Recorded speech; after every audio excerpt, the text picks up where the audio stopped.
Hi friends, நான் உங்க anime freak வந்துட்டேன். சோலோ லெவலிங் சீசன் 4 எபிசோட் 4 நம்ம இப்ப பார்க்கலாம். எல்லாரும் லைக் பட்டன் அமுக்கிறதுக்கு ரெடியா இருங்க.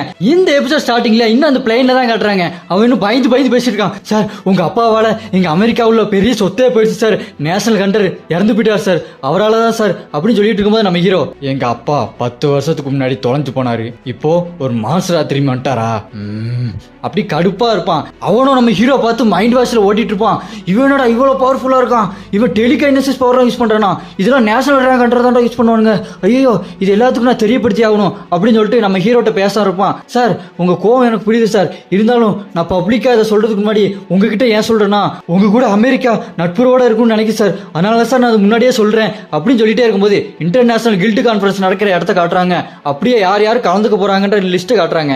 ஒவ்வொரு நாட்டுல இருந்து ஒவ்வொரு கில்டு வருவாங்க. அமெரிக்கா, மெக்சிகோ இந்த மாதிரி இடத்தெல்லாம் காட்டுறாங்க. அங்க கொரியாவை காட்டுறாங்க. நம்ம ஆர்ஜின் கில்டு சங்ஜின் வூ லிஸ்ட்ல இருக்காங்க.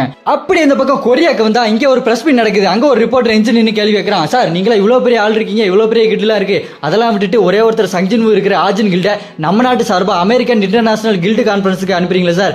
உங்களுக்கு வெக்கமே இல்ல அப்படின்னு கேட்பான். அந்த பக்கம் யாரான்னு பார்த்தா சாய் எஸ்ராங்கன்ட்டு நின்றுட்டு இருப்பான். அவன் சொல்லுவான் பாருங்க, மொத்த மலேசியாவும் அவரோட தான்டா அப்படின்ற மாதிரி, மொத்த அமெரிக்காவும் அவரோட தான்டா ஏகே அப்படிமா பாருங்க.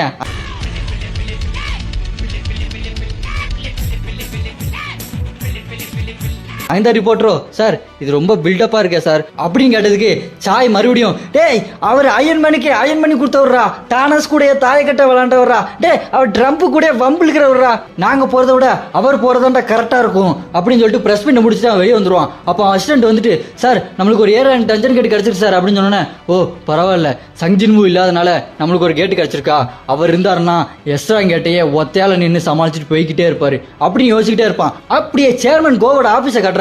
அங்க அவரோட அசிஸ்டன்ட் வந்துட்டு, சார் நம்ம சங்ஜின்வோட டீட்டெயில சைனால கேட்கறாங்க சார் அப்படின்னு சொல்ல, அதுக்கு சேர்மனோ, எதுக்கு அவங்க கேட்கறாங்க? சைனால தான் அவங்களே வச்சிருக்காங்களே நேஷனல் ஹண்டர் 7 ஸ்டார் லீ இருக்கானே, அவன் இருக்கும்போது நம்ம சங்ஜின்வோட டீட்டெயில் எது கேட்கறாங்க அப்படின்னு கேட்க, அந்த அசிஸ்டன்ட்டோ, சார் அந்த டீட்டெயில் கேட்கறதே லீ தான் சார் அப்படின்னு சொல்ல, நம்ம சேர்மன் கோட், என்ன அவன் கேட்கறானா, சரி டீட்டெயிலை கொடுக்காத, மொத்தமா மேலோட்டமா கொடுத்துரு அப்படின்னு சொல்லி விட்டுருவாரு. அப்படி அந்த பக்கம் அமெரிக்கால தாமஸ் ஆண்ட்ரே காட்டுறாங்க. அந்த அசிஸ்டன்ட் பொண்ணு தாமஸ் கிட்ட, சார் நாளைக்கு சஞ்சின்வூ அமெரிக்காவுக்கு வந்துருவா சார் அப்படின்னு சொல்ல, அவனும் மகிழ்ச்சி அப்படின்னு சொல்லிட்டு இருப்பான். அப்ப கரெக்டா கதை திறந்து, சார் என்ன கூப்பிட்டீங்களா அப்படின்னு சொல்லி டங்ஸ் வருவான். தாமஸ் ஆண்ட்ரேவா அதுக்கு, வடக்கண்ணா உனக்காக தான் வெயிட் பண்ணிட்டு இருந்தேன், நான் உங்ககிட்ட முக்கியமான விஷயத்த பேசி ஆகணும், நான் ஸ்ட்ரைட்டா பாயிண்ட்டுக்கே வந்துடுறேன், நீ சஞ்சின்வூ குறுக்க மட்டும் போயிடவே போயிடாத, புரியுதா அப்படின்னு கேட்க, சார் அப்படின்னு அவன் சொல்லுவான் பாருங்க. அதுக்கு நம்ம தாமஸோ,